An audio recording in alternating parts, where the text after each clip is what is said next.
Hello. Hey, everyone. We're going to get started. And if everyone could find their seat, that would be great. And we're going to start with a slightly interactive question while I introduce our session. Let me get this is a conversation today about workforce development and career pathways. And we really all found our way into this field probably in lots of different ways.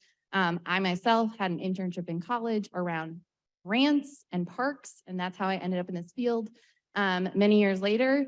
But this is just a question. If you go to menti.com and enter this code on your phone or on your computer, and you answer this question, it'll pop up on the screen and we can see all the different ways that we have arrived in this room all together and in these roles that, as we've heard about today, are really investing in the land. Sean encouraged us to be really excited about our jobs and caring for the land. So this is just an opportunity to share a little bit about how you got there. And while you're all doing that, that's interesting. Oh, enter. I will just share a little about myself, and then our first presenter is up here today. My name is Hannah. I'm the Urban Program Director with the Nature Conservancy here in Washington. I'm part of the host committee today, and I also get to share a little bit about a work that I'm doing around workforce development.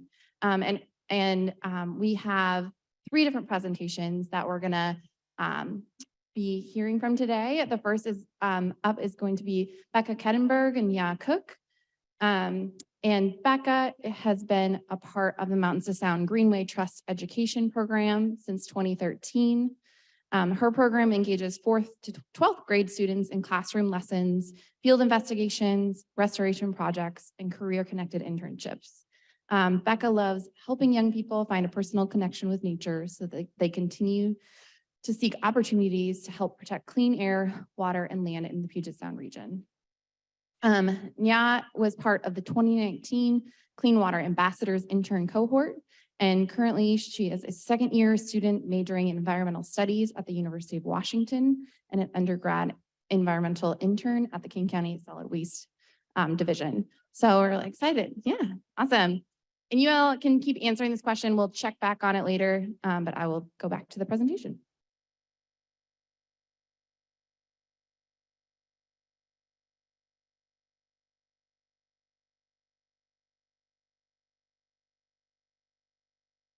All right, hello everybody. My name again is Becca. I'm super excited to be here, and I'm really glad that you are here. It's the end of the week, it's the end of the day, it's the end of the summit, and I love seeing all your beautiful faces. I know we just had a 10-minute break, but maybe if you feel like you're really feeling the end of the week, just like wiggle your toes in your shoes or like wiggle your fingers or move your head around. Yeah, I think we're all kind of feeling that. Okay, I am still clicking. Great. I'm super excited to talk to you today about this internship that the Greenway Trust runs in partnership with King County Wastewater Treatment Division. And I'm going to give you a little bit of an overview and background about the internship program and the goals of it. And then I'm going to very happily pass the mic to my co-presenter, Nya, who is a fabulous human and is going to tell you about her experience as a Clean Water Ambassador and what she has done since then. Actually, I'm going to go back real quick. So I want you to think back, and that question prompt on Menti is a great kind of segue to this. Think back to yourself at 16 or 17 years old. Raise your hand if the 16-year-old you would have been aware of the job that you have now, like the type of work that you do. I'm going to go ahead and not raise my hand. Okay, great. That's true of a lot of our high school interns. So a big part of the Clean Water Ambassadors internship is exposing them to and helping them explore jobs that are in the green sector related to clean water. And it's a great name, like the name really says it all, because the goal of this internship is to help cultivate ambassadors for clean water. These are teenagers who want to spend time in their summer learning about clean water systems and jobs and how they can participate in all of that. Yeah, okay, cool. Oh no, not cool, not cool at all. Come back. Great. Woo! I saw that happen to many other presenters and I was like, oh, that looks stressful. Okay, so the Mountain System Greenway Trust has partnered with King County Wastewater Treatment Division since 2016 to offer this internship. We partnered with them for much longer on many other things. But so the Greenway and the King County are the two core partners in this internship, but we also are super grateful and thankful to other funders and supporters, including the Environmental Protection Agency, Washington State Parks, and the Washington Recreation and Conservation Office, who together offer the No Child Left Inside grant program, and then the Boeing Company as well. They make this program happen. The Clean Water Ambassadors internship every year engages a cohort of 12 high schoolers from all over the county. They come from all different schools across the county, and they spend a bulk of their summer working for the county and the Greenway Trust to learn about human water systems, natural water systems, careers in clean water, and they get paid. For a lot of them, this is their first job, so they get to do really fun stuff like their I-9 form and go through policies and procedures. So they're learning a lot, not just about clean water, but about like how to do a job at the county. And they learn about these topics through a combination of field trips and workshops and informational interviews throughout the summer. When the summer ends though, the internship does not. So most of it happens for 5 weeks in the summertime. And then in the subsequent school year, we support those interns in implementing projects that they have designed during the summer. Oftentimes that looks like creating a plan to teach their peers or younger students at their former elementary school or a club that they're part of about clean water topics.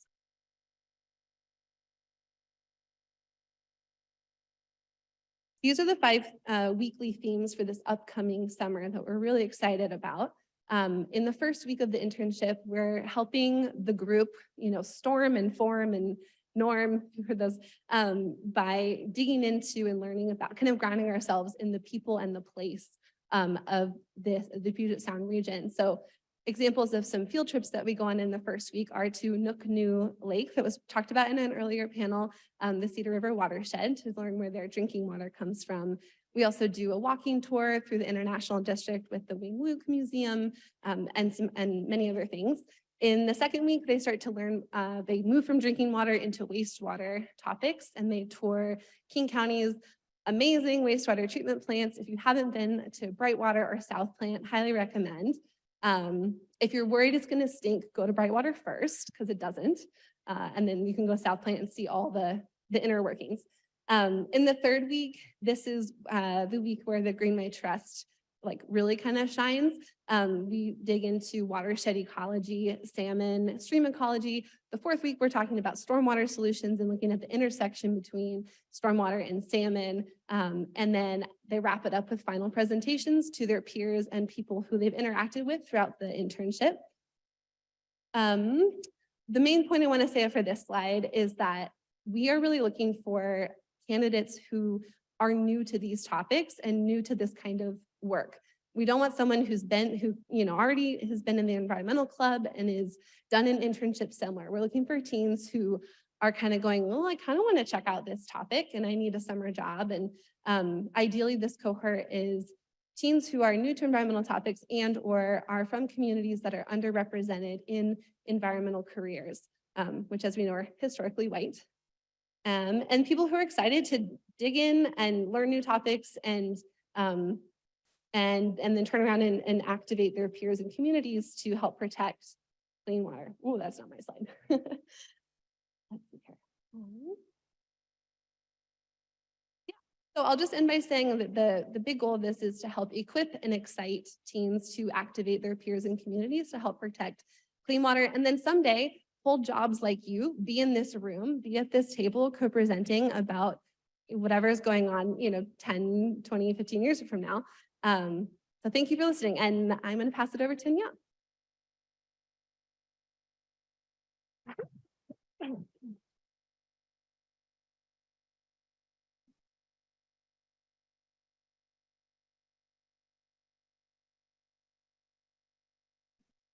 So hi everyone, my name is Nya Cook. Nya pronounced like lasagna, if that makes it more, it makes it easier to remember and pronounce. So a little bit more about me. I was born in Vietnam and lived there for 10 years before I moved to the US with my family. So when we moved to the US, we kind of focused on adapting to our new living environment, our new jobs, new schools. So being outdoors is usually at the back of our minds, and it's not on our priority list at all at the time. So through the internship, I was able to explore so many different places in King County, around Seattle, and just go to many different places that I can tell my parents about and also talk to them about so that I can lead them there to experience or to have the same experience as me. So because of that, most of, not all of the activities that we did in the internship were all new experiences to me. So during the internship, I was able to go to the wastewater treatment plant, the Cedar River watershed, and the Lake Sammamish. And that's kind of a few places that I can think of off the top of my head right now. But through those internships, I felt much more connected with the land and water here in Seattle, in Washington. Because I get to learn about the history of the land, about indigenous communities, and where my water comes from and where the wastewater from my household get treated. And in addition to my connection with the land and water, I was also able to feel much more connected with my community because I get to talk to many different people within my community and also the professionals in the environmental services field, people from all walks of life, and telling stories about how they get to where they are right now, which was very inspiring and also motivational to me as an immigrant, being in a field where it's not very well known, like career paths are not very well known.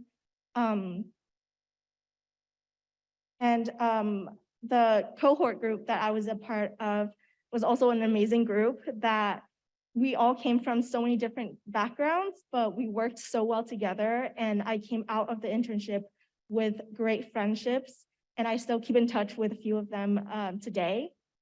Other than that, I also gained so much more self-confidence, and that helps with my public speaking skills because I was a very shy and timid person before. So being able to stand here right now, talking to you all and co-presenting with Becca is a huge leap from where I was before the internship. Thank you. And like Becca mentioned before, we get to have informational interviews with professionals in the field. And so that was very helpful for me as a college student now, kind of trying to figure out what I'm going to do after graduation. So listening to people sharing their stories was a huge part of the internship that was very helpful to me.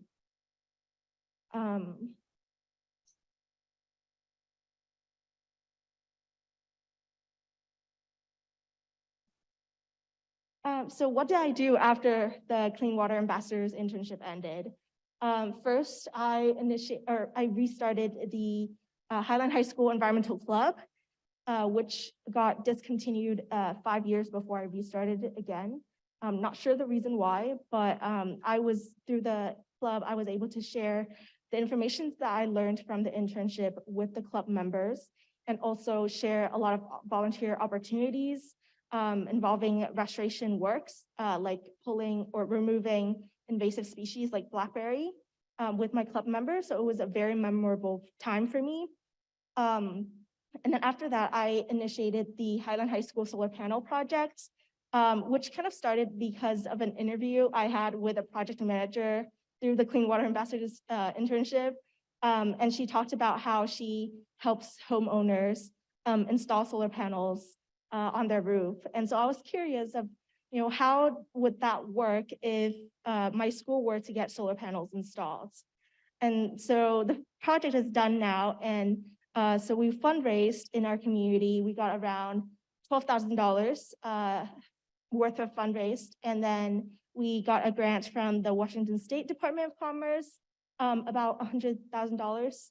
And so now if you go past by Highline High School, you will see solar panels installed on the roof, which I'm very proud of. Thank you. And using the experiences that I had and build upon it, I was able to get to where I am today as an undergrad intern at King County Solid Waste Division.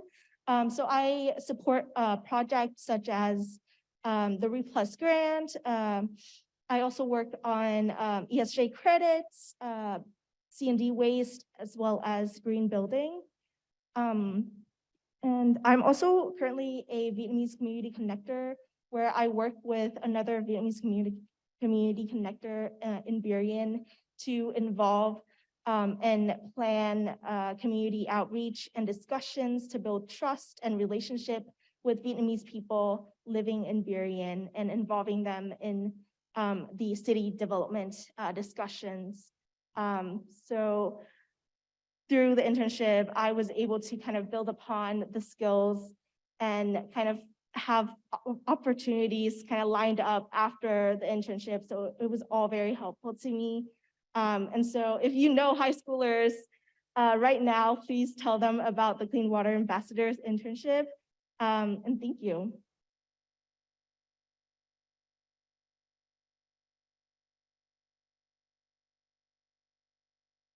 Thank you so much. We are gonna, if there's any one question to ask either Becca or Nia at this time. Maybe you have a question online, in person. Okay. We will, we'll have some more time at the end, but we will move on to our next presentation. There we go. And so, Alicia Kellogg will be sharing on behalf of Daniel and Roseanne, but I'll introduce all of them, and they're up here as well. So Alicia is originally from Renton, but it's called Seattle her home for the past 18 years. She previously worked at the Washington Conservation Corps, Snohomish Conservation District, and the Watershed Company, and she most recently helped to set up and run the Green Start program at King County. Daniel has worked for the King County Noxious Weed Control Program since 2017, after receiving his MS from the University of Washington in Environmental Horticulture and Ecological Restoration. As the manager of the Healthy Lands Project, he facilitates getting contracted crews to control noxious weeds on recently protected open space, as well as providing stewardship resources to neighboring landowners. And Roseanne is an ecologist with a background in wetlands, stream restoration, and horticulture. She's a founding instructor for Dirt Corps when it began as a community partnership in 2015, and she now serves as a director and instructor.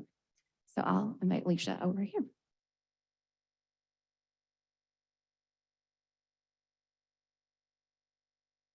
Okay. Hello, everyone. Oh boy, this podium's too tall. The patriarchy. Okay.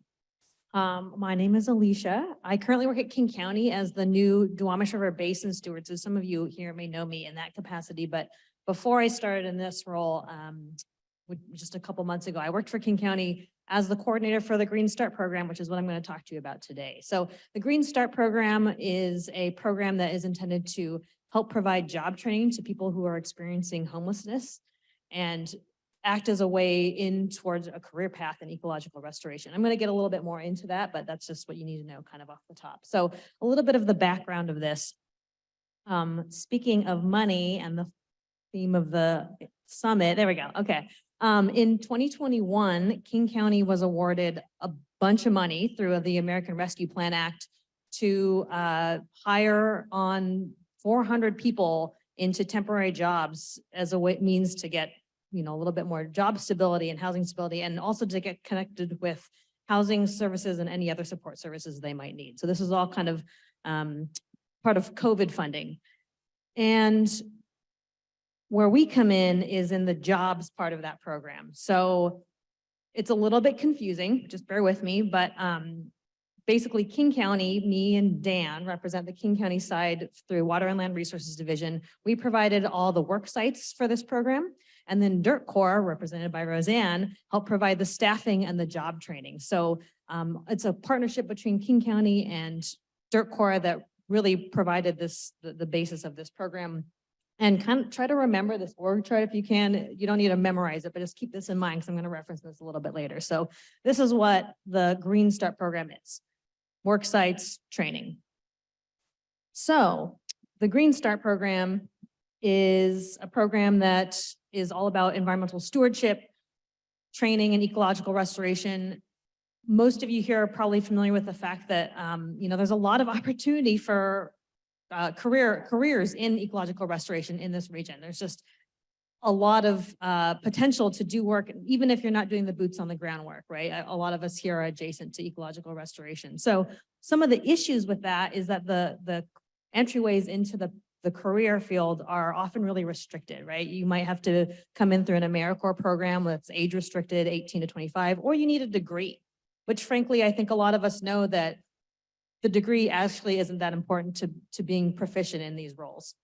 So Green Start, we were envisioning this way in for people to find their way into ecological restoration, into green stormwater infrastructure that remove those barriers that frankly aren't really necessary, and to give people a foot in the door into this career field. So these pictures are some of the pictures of the Green Start crew at work. So you see some of our classic, really fun work removing blackberry. If you aren't removing blackberry, then have you even done any ecological restoration? In the top picture, that's our crew installing a green stormwater infrastructure system. That's them doing a cistern installation with King County's Rainscapes program. Really cool. And if you also know anything about this kind of project in a residential setting, people pay hundreds of and thousands of dollars to get these things installed in their house, on their houses. So these are real tangible skills. And then in the far right picture, you see people using the EasyJect Lance to do some herbicide treatment on our wonderful friend, the laurel. So this program started almost a year ago, April 2022. We started with the first cohort of 12 members, and we started with a 32-hour work week, a little bit reduced just to get people ramped up. It's a really physically taxing job. We were able to start with some really early trainings between me and Dan and Roseanne and other people from Dirt Corps and King County to do some basic trainings on salmon life cycles, Pacific Northwest ecology, urban forestry, all the kinds of things that you need to learn to understand why we do the work we do and how to make decisions about what we're doing. We were also able to provide through the jobs and housing program, right, the umbrella program, things like PPE. So crew members were all given gloves, they were given hard hats, they were given rain gear, all the things that they need to do this job. So that's not a burden on them, right? The whole point is to make easy access into this career path. And how it's going. So we're almost at a full year. We currently have 5 crew members. So there was a second cohort of people hired on in October, I think, October of last year. We currently have 5 crew members. So for various reasons, there was some attrition, and a lot of that has to do with fit. And in most cases, the people who weren't able to fit in well with the program were assigned to other parts of the jobs and housing program. It gets a little complicated. The crew has worked on 41 different work sites. They've installed 2 brand new GSI systems at 2 different houses. They perform maintenance at 3 different sites. They've installed over 3,000 plants, and they've removed 2 acres of weeds. It's incredible. And if you get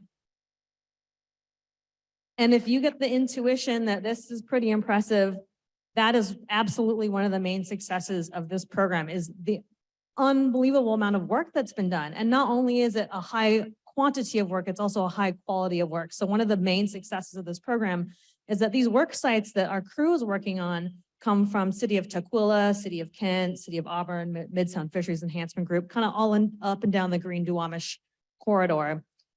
The sponsors of these project sites have been absolutely thrilled. They send emails with sentences that end in exclamation points about how excited they are about the work that's been done, about how impressed they are with the quality of work, because our crew is just kicking butt. It's really, really awesome. Some of the other things that we've done with our crew include collaborations across different programs with other crews. In the top left picture, that's the crew talking to an ecologist from King County who works with the Washington Conservation Corps. So the Green Start crew is able to get exposed to a different kind of program. The bottom left is a picture of the crew getting a training from Phil Letourneau, the King County archaeologist, talking about cultural resources. So knowing, if we're doing ground disturbance, what do you need to look out for and be aware of in case we are finding cultural resources on site? The bottom right, oops, I might be getting my left and right. Bottom right is learning herbicide, learning how to use your backpack sprayer. Whole pill of that, using backpack sprayers is a huge pain. And then the top right, work hard, play hard, right? Going out on boats, looks like a fun day. I missed that one, but that's okay. So some of the challenges, I was hired to help coordinate this program in the beginning of April 2022, and then we hired people on at the end of April. So we were running this program as we were developing it and creating it and making it all up, which was a little nuts. If you remember back to that original org chart that I showed you, this was kind of our first attempt at just trying to understand this crazy mix of relationships of people trying to create this program, because between King County Water and Land Resources Division, King County PSB running the jobs and housing, the service providers doing the housing programs, the caseworkers, Dirt Corps, there was just a lot of relationships, and it was very confusing who was responsible for what, who was accountable for what. And this has really ended up creating a lot of confusion, not just for crew members, but also for us. Who do we talk to? Who's responsible for what part of the program? And I think that's also related to another big challenge, which is that, if you are someone who has unstable housing and jobs and employment aren't a la carte things that you can really cleave apart. Those things are inherently intertwined. And so when we have these services that are covering different parts of this experience, that's creating a burden on crew members, right? That's not helping them necessarily. We're trying to help, but there's areas where we can definitely improve because we're not necessarily addressing the needs that exist right now. So you don't need to understand this, but just take away from this that things are kind of crazy trying to figure out who's responsible for what. So moving forward, the 5 crew members who currently work in the Green Start program are going to be hired on by Dirt Corps, and they're going to be trained to be crew leads for the next cohort that should be starting in the fall. We aren't sure exactly. Yeah, it's really exciting. And the crew members who are currently in the program they love the work. They want to learn. They want to be trained to be crew leads for the next round. They want to keep doing this work. It's fun, right? We're all here because this is really fun work. It's really fulfilling work. So they are going to be staying on for the next round in the fall. And in the fall, we aren't really sure exactly how the program is going to stay the same or how it's going to be different. We have a little bit of time for us to figure that out, which is good because we have to go through some of the lessons that we've learned and figure out how we can make this program even better and how we can address some of the weaknesses that we've had. But ultimately, we have really high hopes for the future of this program, and we're excited to see what happens next. Thank you.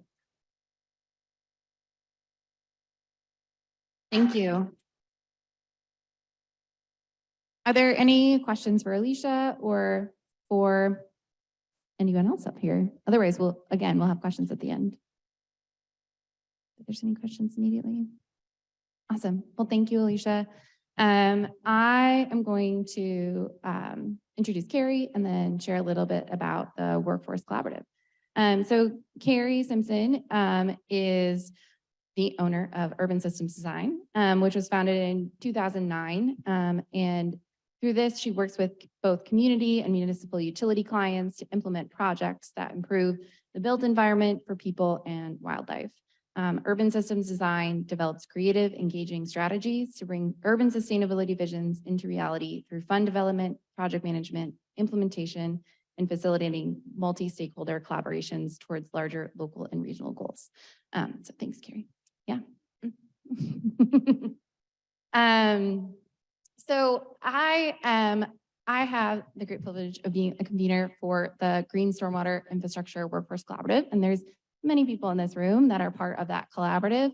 And this is a group that was launched in 2020, right as we got underway it was March 2020. It was my first big virtual meeting. And it was the reason I got Zoom Pro, to focus on really illuminating the challenges related to developing sustainable, equitable, and inclusive career pathways within green stormwater infrastructure. So today we've gotten to hear some of the amazing programs that are training folks, bringing folks into the field. Now, how do we build more sustainable programs? How do we build more sustainable jobs to support sort of the growth related to GSI?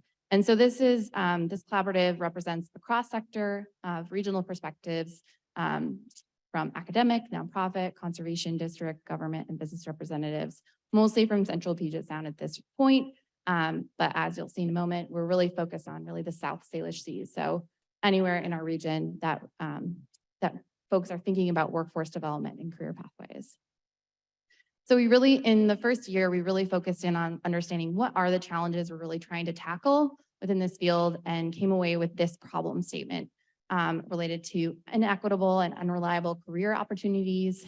So there are amazing training programs, but we need more of them, and we need more long-term career prospects and to support this training, those who are trained through these programs. Funding instability, competition for funding, and we've talked a lot about that today, and then that lack of cross-sector coordination. So how are we coordinating across our sectors and not sitting in our silos to really facilitate GSI work at the regional scale? So over the last couple of years, our collaborative is focused on a few different efforts. And again, we're working at a regional scale. So all of us are working on individual projects, but these are some of the things we've worked on together.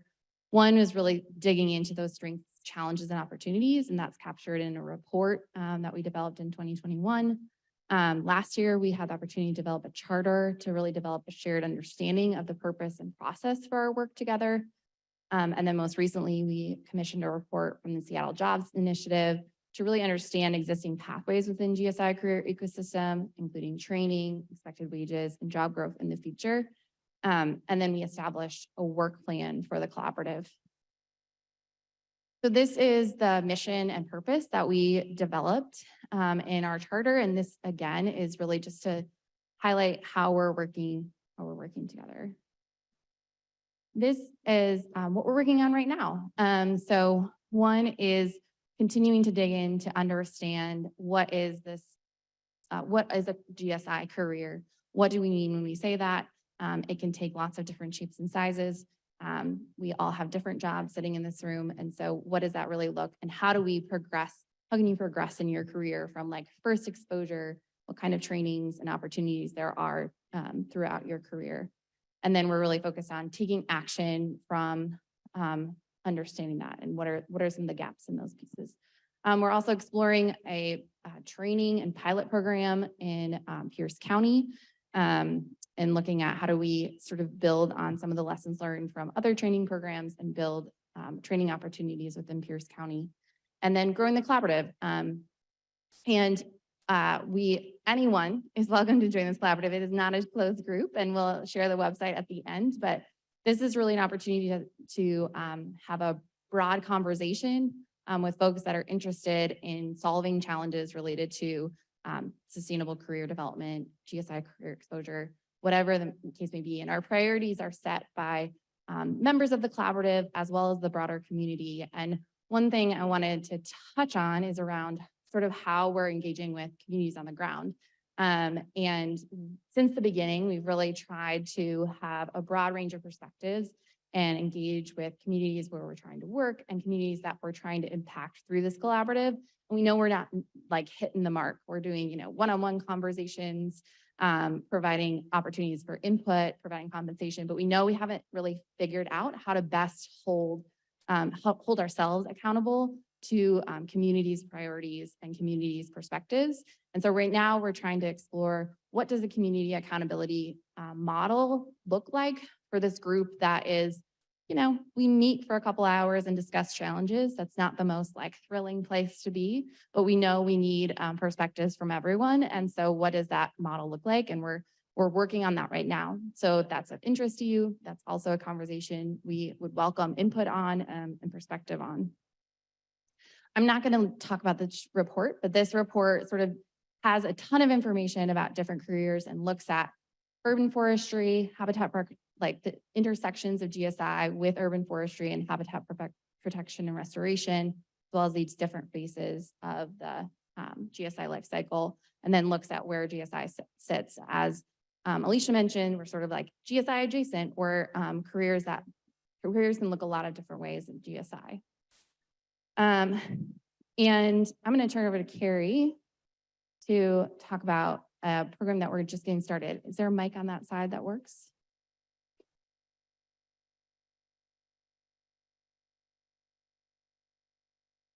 Is this working? Excellent. This is a very strange angle to be looking at this, but so out of the mapping group, I guess this came from our mapping subgroup. We met recently, the beginning of March, and a number of people in this room, in fact, were there. And one of the things, well, several things came up. The biggest thing for me was this group, this GSI Workforce Collaborative group, wants to actually do something and have a tangible thing that we're doing in the world with our partners. And so, there were several ideas, but this big thing is to actually work together between our partners with Dirt Corps, potentially with Green Start or some of these other programs, Pierce Conservation District, Earth Corps, to basically create, like, what would an entry-level green infrastructure job training program look like, and create a curricula that everyone can share. And each of these programs has developed their own, what they do, and maybe that's replicable everywhere, or maybe it needs to be adapted, but we could all partner together and basically create something that everyone would be able to use. And one of our exciting partners potentially could be WSDOT, who's training incarcerated or formerly incarcerated people to build and maintain GSI. So, and they came to us looking for support with that. And so this is a way that we can all potentially partner together. The other is to look at what other entry-level GSI programs are there out there across the country, including WEF's NGICP certification program, to see whether there are examples and how have they worked? What have graduates from those programs gone on to do? What are challenges and other things that have come up through that, so that we sort of think big on developing this shared program. The other piece is, so it would be a curricula and also a certification. And I think the certification piece is something we want to explore. Is it important that someone actually has a certificate of something that is transferable? So whether you're applying for a job with the Parks Department or a municipal utility or some other, like, that they'll see that certification and see that it means something. I know when we worked at Dirt Corps, when I founded Dirt Corps, when the people came out of the program, we printed a certificate of completion off the printer and said, congratulations, you've done this thing. Whether anyone put it up on the wall or wrote it on their resume, we don't know. And I think it would be interesting to kind of see whether a certification that this region could agree on would actually be beneficial to people in the programs.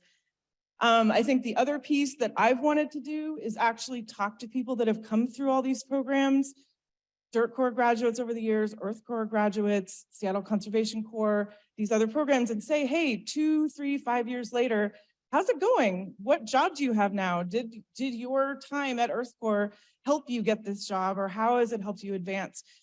And if not, what happened? Like, why? Or maybe, you know, what do job seekers need to take what they've learned and actually apply it towards getting a sustainable family wage job?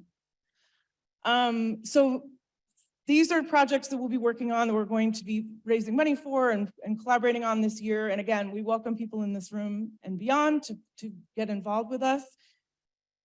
Oh, and thank you. Oh, yes, cityhabitats.org/workforce. You can go there, sign up to join our, get on our list. We'll invite you to our next meeting. There's some resources. All the things that Hannah mentioned are there to look at and download. Oh, and the full Seattle Jobs Initiative report, which is sort of where all of this came from as far as collating, like, the challenges and potential needs of people seeking careers in green infrastructure. So I think That's it. that is a lot. Yes. And thank you. Thanks to everyone. It was really inspiring to hear everyone's stories today. So Yeah. All right. So I think we have about 5 minutes. That's right. For questions, I'm also going to just tab us back to it's Alt tab things.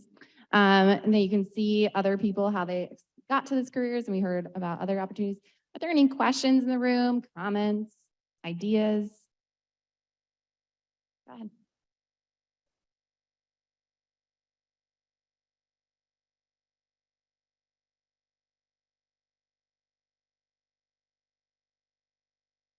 Scholarships for degrees or anything? We don't currently, Or do you? but that's a really plan good to? idea, though. We had talked about that we could have a fund to help pay for if people needed like work shoes or transportation or childcare or something like that. That's a good idea, though, the scholarship. Ani, do you have any comments on If someone has some money, there's people here Ani we would can love- talk to. that? I want to ask you more about the Pierce County training. Could you talk a little bit more about that? We're from Pierce County. Yeah, it is like an idea and an opportunity. Melissa's laughing at me. But we are really looking at because there's these amazing models around Dirt Corps and Earth Corps and this program, and there's a lot in King County. And we're looking at how can we build on that in Pierce County? So right now it's simply we're formulating the idea. And really thinking about like, what could that look like? And it'll probably land in the city of Tacoma in partnership with the city of Tacoma and Pierce Conservation District and others. But if you're interested, please feel free to reach out. And I have business cards as well, so you can email me. Other questions? Ideas? They're amazing. Or you can add your answer. We only have 28 answers. So there's other people in this room that haven't shared how they landed in the environmental field. Yeah. Can you hear me? Okay. Yeah. I meant to put this on a slide and I didn't. So write it down if you want, or you can ask me later.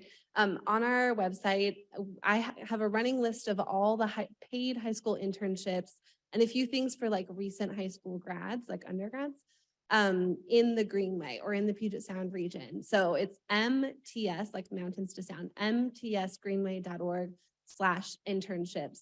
There's almost 50 on there at this point, I think. I'm including some that are offered by people in the room, like World Relief, City of Burien, Port of Seattle's in the room, Dirt Corps is in there. We have 2 other internships that we offer. There's huge demand for this. A few years ago, I think it was Nia's cohort. This makes Nia like even more of a superstar. There were 12 intern positions. We had over 300 applicants. So please, like, if you want to create an internship, I'll tell you everything I did to create it. I'm sure Dirt Corps would do the same. So yeah, big demand for this. Thanks, Becca. No questions?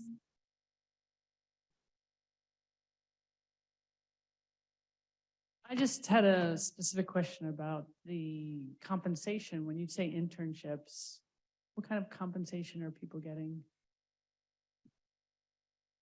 It depends on who the partner agencies and orgs are that are offering it. I've seen a wide range. For the ones that we're participating in, the Clean Water Ambassadors, this summer they'll make 18 something, almost $19 per hour. And they're like on King County payroll. We also have another internship, Burien Green Teens with Maya at City of Burien. And they are going to get a stipend for their participation of $1,000. It's a 50-hour internship. So it ranges. And if you look through the list on our website, you'll see a wide range. But yeah, some are hourly, some are stipends. Some are like, we have another one that's they earn a graduation credit. It's a summer class that they take. So they get 1 graduation credit and an $1,800 stipend. There's a whole bunch of different ways people get creative about compensating. Yeah. Hi, my name is Ani Jayakaran, and I'm a faculty at Washington State University. And I'm on this collaborative, and I work with Hannah and Carrie. And what I was wanting to ask is, this idea of putting money aside for degrees is important in the sense that the only reason that I as a person of color is doing work in the stormwater world in an influential way at the policy level or at meetings is because I have a couple of degrees, you know?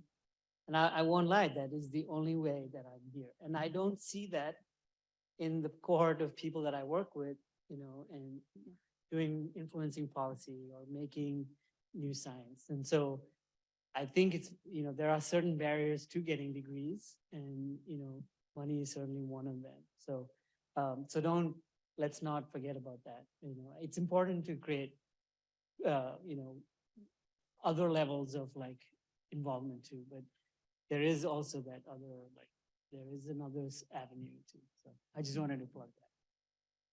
Thanks, Ani. And I think that's it. Yeah. And so I'll invite Aaron. Thank you all so much for joining us. Thank you to our panelists. And I'll invite Aaron back up on stage for closing. So in order to close, in keeping with the spirit of this event, it's not going to be me talking. It's going to be you.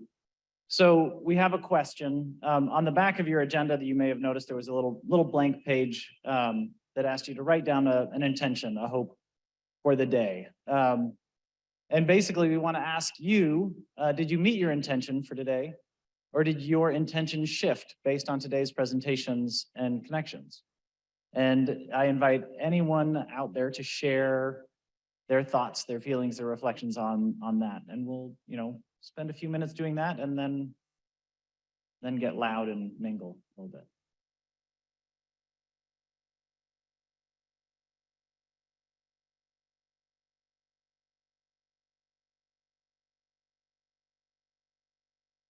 So since I'm still a student, I didn't really know what to expect coming in today. I've never ever been to anything like this before. And so what I ended up using the back page for was taking notes throughout the day. So I would say my intention was just to kind of come and learn and see what it was. And through taking my notes on the back page, I think that I did that. That's excellent. I'd like to hear that. Other reflections. I know I'm going to get feedback if I go in the wrong spot. Yeah.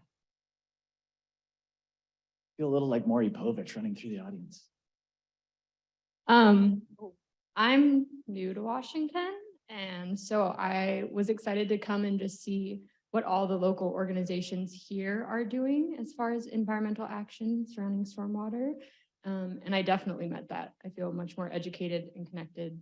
So thanks, everyone. Thank you.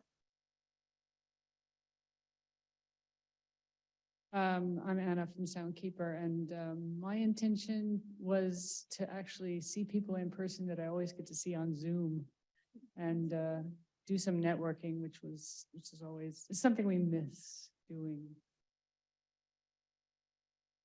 Me too. Over there. Here we go. I'm in. Is that Maury Povich like reference totally dated? Hi, my name is Thomas Gray. I am a drainage and wastewater apprentice for Seattle Public Utilities. Now, I gotta say, I'm a little bit intimidated to speak right now. My heart rate is probably just went from 60 to 120. But I don't know. I didn't know what to expect before coming in today. I kind of expected some topics on GSIs that related to somewhere around my level. You can kind of infer, though, that those expectations were far below what happened today. What I did get out of this was an open mind to learn more about what was way beyond my comprehension level. But it did educate me profusely to know more about what goes behind the scenes of what I do for my job, what goes on a much greater policy level. And it helped me just to think beyond myself and again, have an open mind. Awesome. Thank you.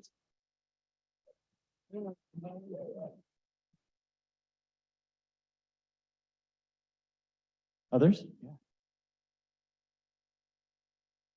Hi, I'm Brian. I work for Seattle Public Utilities as well. And I work on the Green Stormwater Infrastructure Policy and Partnership side. And my intention for today was to I heard that some of our apprentices were going to be here, so my intention was to connect with them, and I'm glad I did because their perspective is just as important as mine.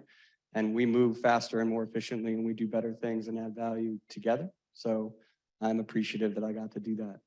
Thanks. Thank you.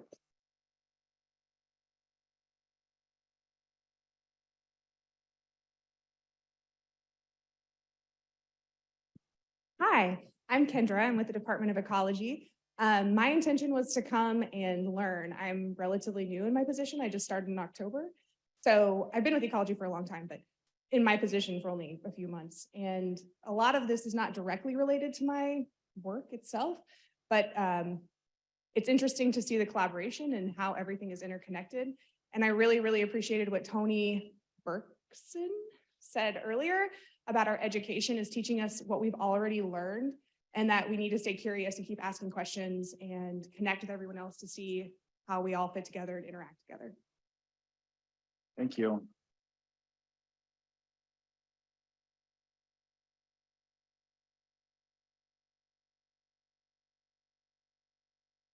One last person who wants to share. It's always hard to be that person that's in between the people and their beer. All right, Tracy wants to be that person. Here it comes. I came to learn and also to meet new people, and I just have to say, table 13 rocks.